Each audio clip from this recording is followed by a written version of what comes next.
Everyone, সবাই কেমন আছো? এতগুলো ছোট ফুলের মধ্যে আমার বাটারফ্লাইটা কি করছে সেটা জানতে হলে কিন্তু পুরো ভিডিওটা দেখতে হবে।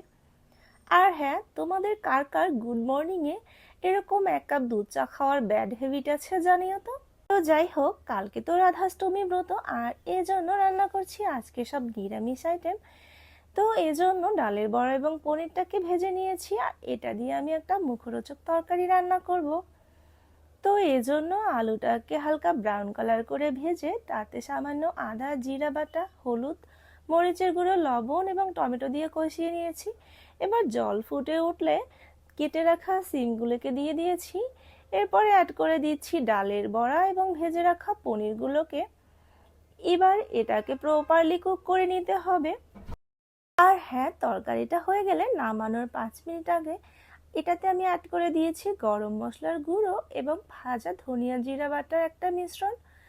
দেন একটু ঘি দিয়ে নামিয়ে নিলেই কিন্তু তরকারিটা রেডি। আর হ্যাঁ, এটাতে তো স্বাদ মতো লবণ দিতে হবে, সেটা আগেও বলেছি।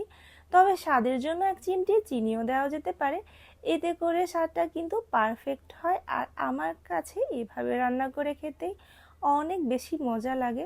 যদিও নিরামিষ তরকারিতে আমি পনিরটা অনেক বেশি প্রেফার করি, তবে নিরামিষের দিনে যে কোনো তরকারিতেই কিন্তু আমি পনিরটাকে অ্যাড করে থাকি, এতে করে আমার কাছে খেতে অনেক ভালো লাগে।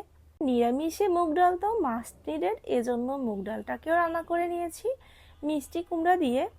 এই সবজিটা এটা যে আমার কতটা পছন্দ সেটা নিরামিষ হোক বা আমিষ, সবসময় এটাকে আমি অনেক বেশি পছন্দ করি। এখানে রয়েছে লাউয়ের বাকল, সিম, আলু এবং মূলো। এটাকে আজকে আমি নারকেল বাটা দিয়ে করেছি।